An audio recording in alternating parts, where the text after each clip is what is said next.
할렐루야. 오늘 맥추감사 주일입니다. 시편 116편 오늘 본문 말씀을 가지고 은혜를 기억하는 삶, 은혜를 기억하는 삶이란 제목으로 하나님의 말씀을 함께 나누도록 하겠습니다.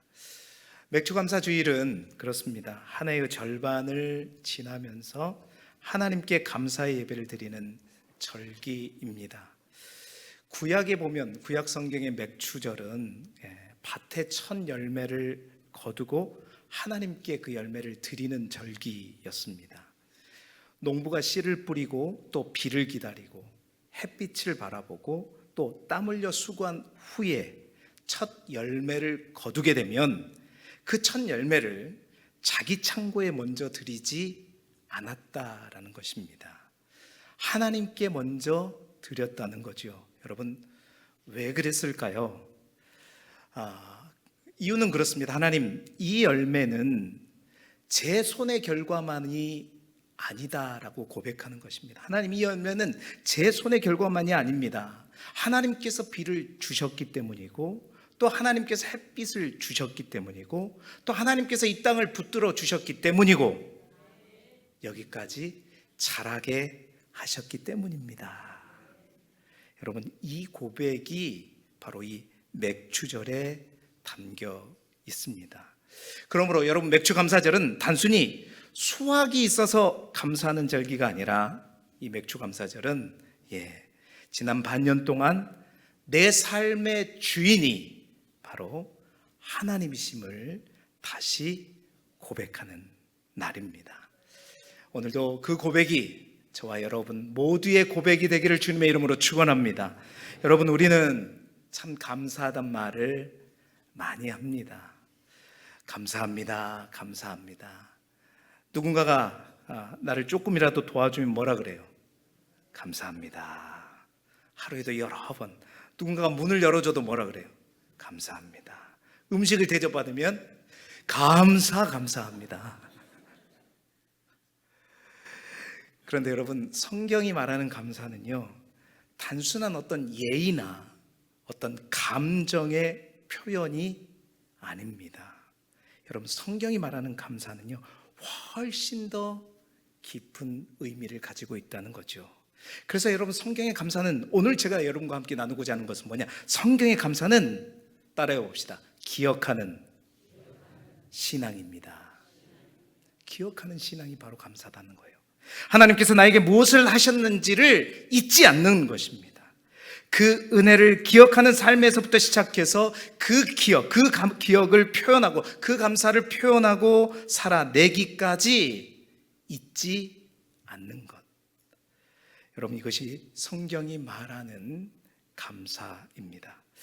그런 의미에서 오늘 우리가 읽은 시편 116편은요, 바로 그 감사의 깊이를 우리 모두에게 보여주는 하나님의 말씀이라고 볼 수 있습니다. 오늘 성경 본문은 아주 유명한 질문으로 시작하죠. 12절에 보니까 뭐라 그래서 내게 주신 모든 은혜를 내가 여호와께 무엇으로 보답할까?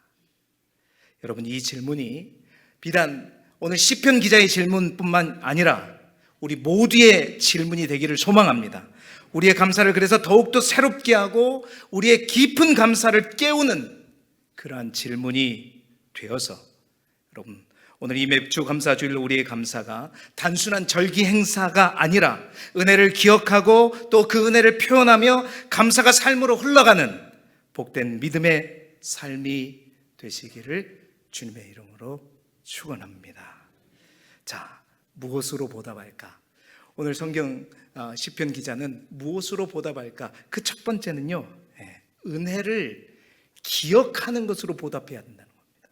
여러분, 은혜를 기억하는 사람이 뭐 하게 된다고요? 감사하게 됩니다. 자, 12절 말씀 우리 다시 함께 화면을 보면서 읽어보시죠. 시작. 내게 주신 모든 은혜를 내가 여호와께 무엇으로 보답할까? 아멘. 여러분, 여기서 가장 먼저 우리가 붙들어야 할 단어가 있습니다. 그게 뭘까요? 모든 은혜입니다. 오늘 시편 기자는 내게 주신 좋은 은혜라고 말하지 않았습니다. 내게 주신 기쁜 은혜라고 말하지 않았습니다. 내게 주신 어떤 성공의 은혜, 그러니까 좋은 것만 말하지 않았다는 거예요. 그는 말합니다. 내게 주신 어떤 은혜? 모든 은혜. 이것은 전혀 다른 의미입니다. 여러분, 이 모든 애는 좋은 날들만 들어있는 것이 아니지요. 눈물의 날도 들어있습니다. 두려움의 날들도 들어있습니다. 기도에도 응답이 더딘 것 같았던 그 날들 또한 들어있습니다. 실패처럼 보였던 그 시간들 또한 들어있고요. 병상에서 지낸 시간도 이 모든이라는 두 글자 속에 들어있습니다. 아무에게도 말하지 못하고 혼자 끙끙 앓으며 견뎌야 했던 그 시간까지도 이 모든이라는 두 글자 속에 다 포함되어 있습니다. 그런데 그 시편 기자는 그것을 다 묶어서 바로 모든 은혜라고 말하고 있는 것이, 여러분, 이것이 바로 믿음의 눈입니다. 그런데 우리가 주목할 것은요, 우리가 시편 116편 1절부터 읽지는 않았지만 시편 116편 앞부분을 보면요, 이 시편 기자의 상황이 결코 녹록지 않았습니다. 한 절만 봐볼까요? 시편 116편 3절 말씀입니다. 같이 읽어볼까요? 시작. 사망의 줄이 나를 두르고 수월의 고탱이 내게 이름으로 내가 환난과 슬픔을 만났을 때에 아멘. 여러분, 이 말이 무슨 말이에요? 이 시편 기자가 환경이 좋아서 그런 게 아니라는 겁니다. 그는 죽음의 문턱을 경험했습니다. 환난을 겪었습니다. 슬픔을 만났습니다. 그런데 그때에도 하나님께서 그의 기도를 들으셨고 그의 영혼을 사망에서, 또한 그의 눈을 눈물에서, 그의 발을 넘어짐에서 건져 주셨다라고 고백하고 있는 것입니다. 그래서 내게 주신 모든 은혜라고 표현한 것이죠. 사랑하는 성도 여러분, 그래서 여러분, 감사는 사건을 해석하는 능력입니다. 여러분 기억하십시오. 같은 일을 겪어도요, 어떤 사람은 상처로만 남습니다. 또 어떤 사람은 원망으로만 기억합니다. 그러나 믿음의 사람은 시간이 지나서 하나님 앞에 다시 그것들을 해석하게 되는 거죠. 그때는 정말 너무 힘들었는데, 그런데 돌아보니 그때도 하나님은 나를 붙들고 계셨구나. 그때는 모든 게 끝인 줄 알았는데, 그런데 하나님께서는 그때도 지나놓고 보니 끝인 줄 알았는데 다른 길을 열고 계셨구나. 그때는 정말 모든 게 다 끝난 줄 알고 실패인 줄 알았는데, 그런데 하나님께서 그때 그 시간을 통해서 나를 낮추시고 나를 새롭게 빚으시는 시간이었구나. 여러분, 이렇게 여러분 해석이 바뀌면요, 원망이 감사가 될 줄로 믿습니다. 상처가 간증이 될 줄로 믿습니다. 눈물이 예배가 되는 것이죠. 사랑하는 성도 여러분, 우리가 왜 감사를 잃어버릴까요? 은혜가 없어서가 아닙니다. 은혜를 잊어버렸기 때문입니다. 하나님께서 아무것도 하지 않으셨기 때문이 아니라 하나님께서 하시는 일을 우리가 너무너무 빨리 쉽게 잊어버리기 때문입니다. 이스라엘 백성이 광야에서 반복해서 무너진 이유가 여러분 무엇이었습니까? 먹을 것이 없어서만이 아니었습니다. 물이 없어서만이 아니었습니다. 그들은 홍해를 건너게 하신 하나님을 잊어버렸습니다. 만나를 내려주신 하나님을 금방 잊어버렸고요, 구름 기둥과 불 기둥으로 인도하신 하나님을 또 잊어버렸습니다. 은혜를 잊으니까 광야가 원망과 불평의 자리가 되어버렸죠. 여러분, 그 은혜를 기억하면 광야도 반드시 간증의 자리가 될 줄로 믿습니다. 여러분, 그것을 증명해 준 사람이 우리가 오후마다 계속해서 묵상하고 있는 다윗이잖아요. 그래서 성경은 우리에게 계속해서 거듭해서, 여러분, 모세오경을 보게 되면 하나님께서 계속 이스라엘 백성들에게 하신 말씀이 있어요. 그게 뭐냐? 기억하라, 기억하라, 기억하라는 겁니다. 하나님께서 애굽에서 너를 건져내신 것을 기억하라. 광야의 길을 걷게 하신 것을 기억하라. 낮추시고 시험하신 그것 또한 기억하라. 먹이시고 입히신 것도 기억하라. 여러분, 기억은 우리의 신앙의 기초입니다. 감사 또한 뭐에서 시작하느냐? 그 기억에서부터 시작하는 것입니다. 그래서 여러분, 예수님께서도 마지막 만찬의 자리에서도 떡을 떼시면서 강조하셨던 게 무엇이었습니까? 이것을 행하여 나를 뭐하라? 기념하라. 이것을 행하여 나를 기념하라. 다시 말하면 나를 기억하라라는 것입니다. 여러분, 예수님은 왜 우리에게 기억하라고 하셨을까요? 우리가 너무 쉽게 잊어버리기 때문입니다. 십자가의 은혜도 너무 쉽게 잊혀집니다. 구원의 감격도 너무 쉽게 잊어져 버립니다. 처음 사랑도 잊어버리고 하나님께서 눈물 가운데 붙들어 주신 그 날들도 영원히 기억될 것 같지만 금방 잊어버립니다. 그래서 여러분, 맥주감사주일은 어떤 날인가? 저는 그렇게 생각합니다. 기억을 회복하는 날인 줄 믿습니다. 은혜의 기억을 회복하는 날, 그날이 바로 오늘입니다. 여러분, 특세 때 계속해서 반복해서 제가 전파했는데 이 맥주감사주는 단순히 상반기를 결산하는 날이 아닙니다. 하나님, 제가 잊고 살았습니다. 그러나 다시 돌아보니 모든 것이 은혜였습니다.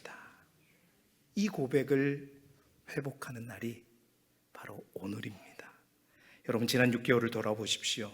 솔직히 진짜로 감사한 일만 있었습니까? 아닐 것입니다. 힘든 일들도 있었을 것입니다. 걱정도 있었을 것입니다. 아니, 아직 해결되지 않는 기도 제목도 분명히 여러분 가운데 있을 것입니다. 그러나 여러분, 조금 더 깊이 보십시오. 그 시간 속에서도 여러분, 하나님은 계셨습니다. 그 시간 속에서도 하나님은 우리를 붙들고 계셨습니다. 그래서 넘어질 뻔했지만 아주 넘어지지 않게 하셨고, 낙심할 뻔했지만 말씀으로 우리를 일으켜 주셨고, 길이 없는 것 같지만 오늘 여기까지, 이 자리에까지 오게 하신 분이 바로 우리 하나님이시에요.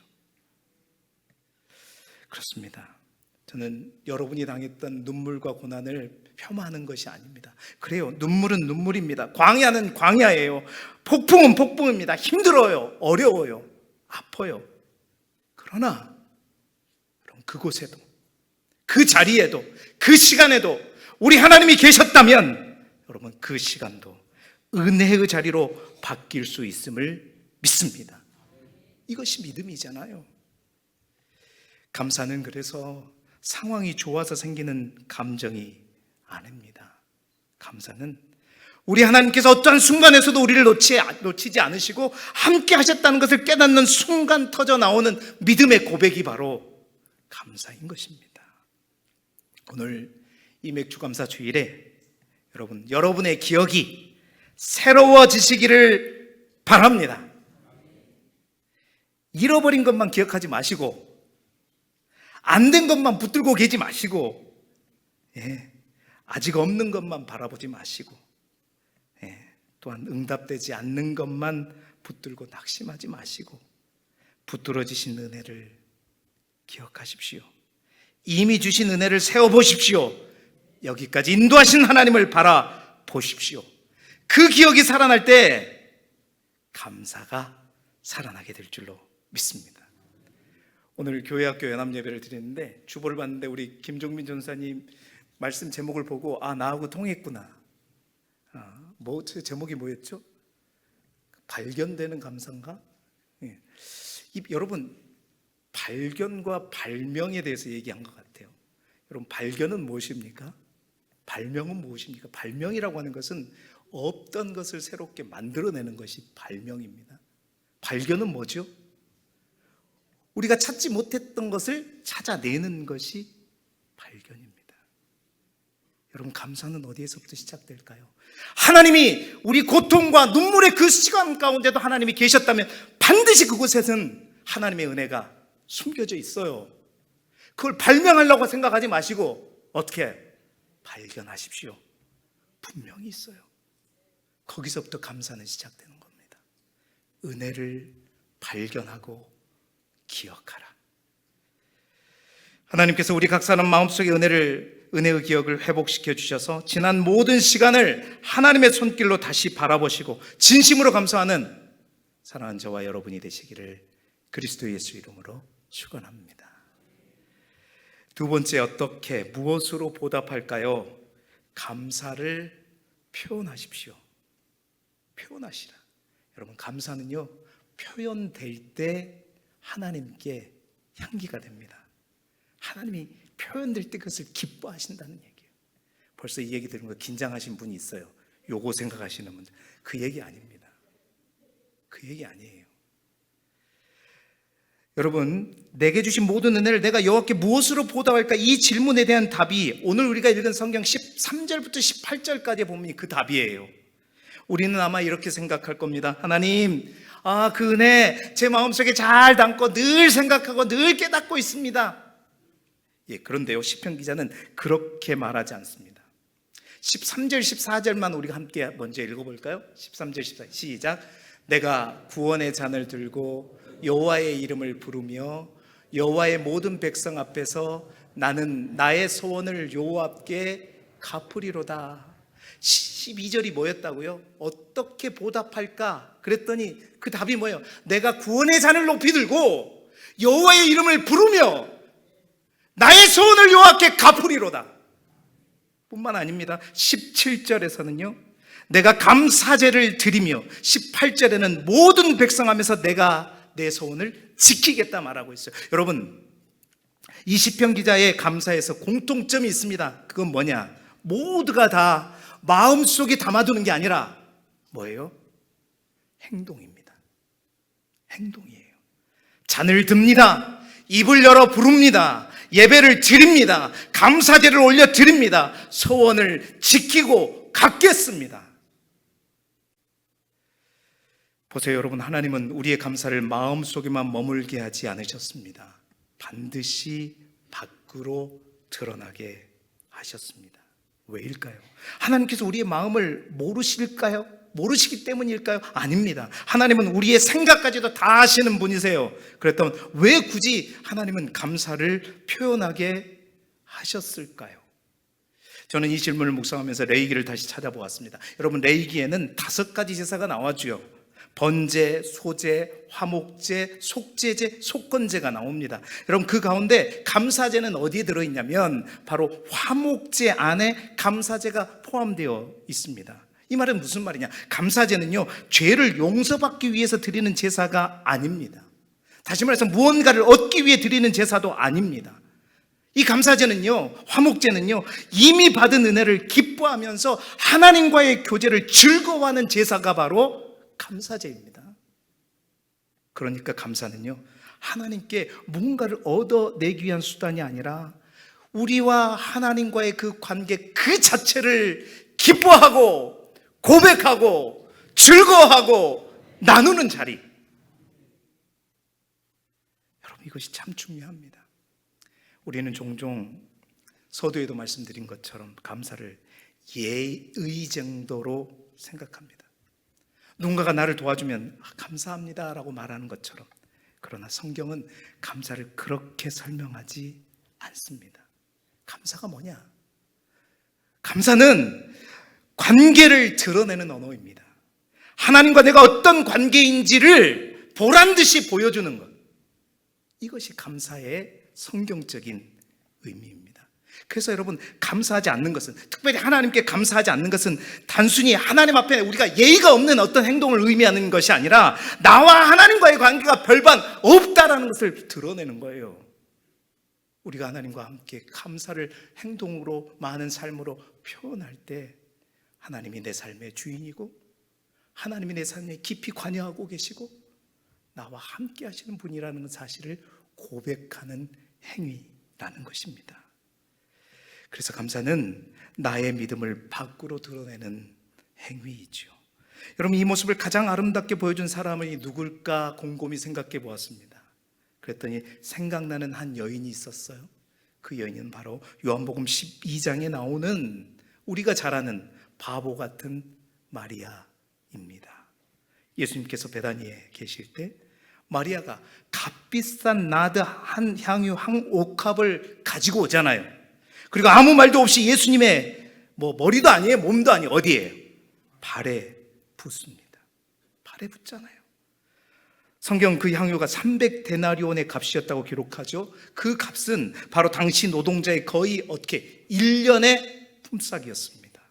주변 사람들이 이걸 이해하겠습니까? 이해하지 못했습니다. 특별히 예수님의 제자였던 가룟 유다조차도 왜 이렇게 이것을 허비하느냐? 여러분, 사람들의 눈에는 그것은 뭐였어요? 낭비였습니다. 그러나 예수님의 눈에는 달랐죠. 예수님 그녀를 향해 그가 내게 좋은 일을 하였느니라. 왜 그렇습니까? 마리아는 예수님께 감사하는 그 마음을 계산하지 않고 아끼지 않고 다 표현했기 때문입니다. 저는 이 장면을 묵상하면서 한 문장이 마음에 깊이 남았습니다. 여러분, 향유는 병 속에 있을 때는 향기가 아닙니다. 병 안에 아무리 귀한 향유가 들어있어도요, 여러분, 그 안에 있는 향유를 그 병을 깨지 않으면, 그것을 밖으로 붓지 않으면 그것은 향기가 되지 않는 것입니다. 아무도 그 향기를 맡을 수 없는 거예요. 그러나 옥합이 깨지는 그 순간 집안에 그 향기가, 그 사랑의 향기가, 그 감사의 향기가 가득 차게 되는 것입니다. 여러분, 감사도 그렇습니다. 마음속에만 담아두는 감사는요, 세상을 향기롭게 하지 못할 뿐만 아니라 하나님을 기쁘시게 할 수 없는 거예요. 그 감사가 우리의 입술로 고백될 때 향기가 되는 것입니다. 그 감사가 예배로 드려질 때 향기가 되는 것이고요, 찬양으로 울리게 될 때 향기가 되는 것이고, 우리의 헌신으로 나타날 때 그것이 향기가 되는 것입니다. 여러분, 하나님은 그깟 나드 한 옥합, 그 향유가 필요하신 분이 아니에요. 하나님은 우리의 감사가 담긴 그 사랑을 기뻐하시는 분이십니다. 여러분, 잘 생각해 보십시오. 그 마리아라는 그 여인이 깨트린 것은 비단 향유 병뿐이겠습니까? 자신의 체면도 깨트렸고, 계산도 깨트렸고, 사람들의 시선도 다 깨트렸습니다. 그래서 여러분, 감사는 계산하는 사람들에게는 나오지 않는 것입니다. 감사는 손익을 따진 사람들에게는 진정한 감사는 없는 거예요. 누가복음 17장에 보면 예수님께서 10명의 나병 환자를 고쳐주셨죠. 10명 모두 병은 나았지만 단 한 사람만 돌아왔을 때 예수님이 하신 말씀이 무엇입니까? 10사람이 다 깨끗함을 받았지 아니하였느냐? 그 9은 어디 있느냐? 그 9은 어디 있느냐? 그냥 10개 중에 하나 드린 걸 가지고, 또 그것이 찬양으로든 물질로든 뭐로든 헌신으로든 드린 걸 가지고 내가 하나님 앞에 10개 다 드린 것처럼 나를 자랑하고 뿌듯해하는 우리에게, 우리 주님은 오늘도 우리에게 물으십니다. 9은 어디에 있느냐? 예수님은 병을 고쳐주신 것보다 돌아와 하나님께 영광을 돌린 한 사람을 더욱더 기뻐하셨습니다. 여러분, 오늘 우리는 맥주 감사 주의를 지키고 있습니다. 오늘 여러분 감사 헌금을 다 드렸을 것이고, 또 감사의 찬양도 드렸습니다. 감사 예배를 드립니다. 혹시 이것이 오래된 교회의 전통이라고만 생각하십니까? 아니에요. 이것은 바로 하나님께서 우리에게 주신 믿음의 언어입니다. 그러므로 사랑하는 성도 여러분, 여러분의 감사를 마음속에만 간직하지 마십시오. 어떻게 보답할까? 감사를 나타내십시오. 나타내시라는 거예요. 사랑은 표현될 때 사랑이 되는 것이고, 믿음은 고백될 때 믿음이 되는 것입니다. 그리고 감사는 표현될 때 하나님께 아름다운 향기가 되는 것입니다. 오늘 하나님께 받은 은혜를 기쁨으로 표현하고 예배로 올려드리며 하나님 앞에 향기로운 감사의 제사를 드리는 복된 성도들이 되시기를 그리스도 예수 이름으로 축원합니다. 마지막 세 번째로 무엇으로 보답할까? 여러분, 세 번째는요, 감사를 이제 살아내시라는 겁니다. 은혜를 기억하는 사람은요, 감사를 삶으로 살아낸다는 것입니다. 여러분, 오늘 시편 기자는 마지막에 우리의 시선을 이제 예배당 안이 아니라 예배당 밖으로 돌립니다. 18절, 19절 말씀 우리 화면을 보면서 같이 읽어봅니다. 시작. 내가 여호와께 소원한 것을 그의 모든 백성이 보는 앞에서 내가 지키리로다. 예루살렘아, 내 한가운데서 곧 여호와의 성전 뜰에서 지키리로다. 할렐루야, 아멘. 여기서 소원을 갚는다는 것은 여러분, 단순히 약속한 제물을 드린다는 뜻이 아닙니다. 하나님께 받은 은혜를 기억하며 그 은혜에 합당한 삶을 살겠다라는 결단이지요. 오늘 시편 기자는 하나님께 받은 은혜를 예배로만 끝나지 않았습니다. 삶으로 이어가죠. 여러분, 이것이 성경이 말하는 감사의 가장 아름다운 모습이라고 저는 생각합니다. 우리는 흔히 감사를 그렇습니다. 하나의 행사처럼 생각합니다. 감사 주일이 되면 감사를 드리고 절기가 지나면 다시 일상으로 돌아가죠. 그러나 성경은요, 감사를 절기로 끝내지 않습니다. 삶의 방식으로 이어갑니다. 그래서 사도 바울은 우리가 잘 아는 로마서 12장 1절 하반절에 뭐라고 기록하고 있죠? 함께 읽어봅니다. 시작. 너희 몸을 하나님이 기뻐하시는 거룩한 산 제물로 드리라. 이는 너희가 드릴 영적 예배니라. 아멘. 여러분, 잘 생각해 보십시오. 구약에서는 제물을 제단 위에 올려놓았습니다. 그러나 신약에서는요, 하나님께서 무엇을 제물로 드리라고 하느냐? 우리 자신입니다. 이것이 여러분 복음이 기적이 가져온 놀라운 변화인 것이죠. 예배가 한 시간이 아니라 삶이 되는 것입니다. 여러분, 감사도 마찬가지입니다. 감사는 한 번의 헌금으로 끝나는 것이 아닙니다. 한 번의 주의를 지킴으로 끝나는 것이 아니라 한 사람의 삶으로 이어져야 된다는 것입니다. 이게 보답하는 것입니다. 하나님의 은혜에 보답하는 것. 그래서 저는 오늘 본문의 제목을 다시 생각해 보았습니다. 은혜를 기억하는 삶. 처음에는 이 제목이 조금 약하지 않을까 생각했었습니다. 무엇으로 보답할까? 이렇게 제목을 정하려다가 본문을 계속 묵상할수록 오히려 이 제목이 더 성경적이라는 확신을 갖게 되었습니다. 왜냐하면 여러분, 은혜를 진짜 기억하는 사람은 결국 뭐가 달라지느냐? 끝에는 뭐가 달라요? 삶이 달라지게 될 줄로 믿습니다. 하나님이 베풀어 주신 그 은혜를 기억하는 남편들은 아내에게 더 따뜻해질 줄 믿습니다.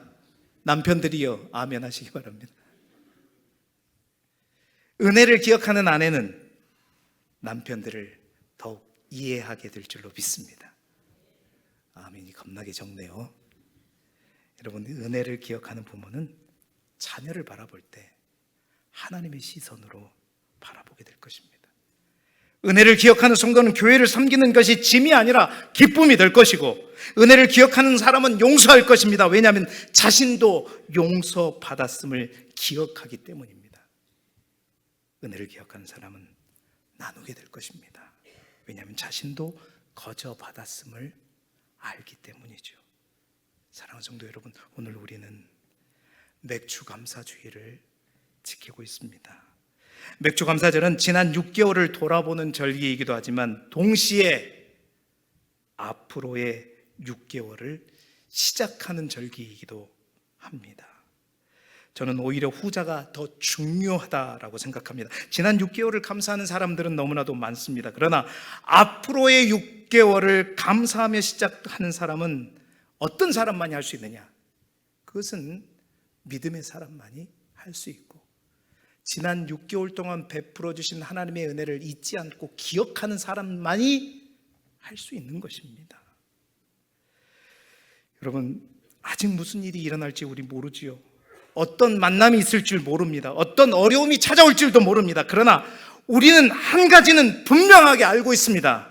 지난 6개월을 돌아보면서 우리가 알게 된 분명한 사실은 지금까지 우리를 인도해 주신 하나님께서 앞으로도 우리와 함께 한다는 사실이죠. 그래서 우리는 살아보지 않아도 이제는 먼저 감사할 수 있는 것입니다. 믿음으로 감사하는 삶을 살아내는 것. 오늘 정말 그 하나님의 은혜에 보답하는 우리가 해야 될 마지막 주님의 명령인 줄 믿습니다. 감사를 이제는 또 남은 반년 동안 살아내자. 사랑하는 성도 여러분, 오늘 시편 기자는 우리에게 한 가지 질문을 남겼습니다. 내게 주신 모든 은혜를 내가 여호와께 무엇으로 보답할까? 그리고 오늘 말씀은 세 가지로 그 답을 알려주었습니다. 먼저 은혜를 기억하십시오. 감사는 기억에서부터 시작되고 잃어버린 것보다 붙들어 주신 하나님을 기억하시고, 두 번째는 감사를 표현하십시오. 향유는 깨질 때 향기를 내는 것입니다. 감사도 표현될 때 하나님께 향기가 되고 기쁨이 되는 것입니다. 찬양으로, 예배로, 헌신으로 하나님께 우리의 사랑을 올려드리십시오. 세 번째로는 마지막으로 감사를 살아내십시오. 은혜를 기억하는 삶이란 그 은혜를 잊지 않는 삶이고, 가정에서, 삶에서, 교회에서도, 세상 속에서도 하나님의 은혜를 기억하며 살아가는 것입니다. 오늘 이 예배를 마치고 우리는 또다시 삶의 자리로 가게 될 것입니다. 그리고 하반기라고 하는 새로운 길을 걸어가게 될 것입니다. 저는 오늘 우리 모두가 하나님 앞에 이런 결단을 드렸으면 좋겠습니다. 하나님, 지난 상반기도 하나님의 은혜였습니다. 다가올 하반기도 은혜가 될 것을 믿습니다. 더 이상 받은 은혜를 잊고 사는 사람이 아니라 은혜를 기억하며 살아가는 사람이 되겠습니다. 지난 은혜를 기억하며 오늘 감사를 표현하고 내일은 그 감사를 삶으로 살아내는 저와 여러분 모두가 되시기를 그리스도 예수 이름으로 축원합니다.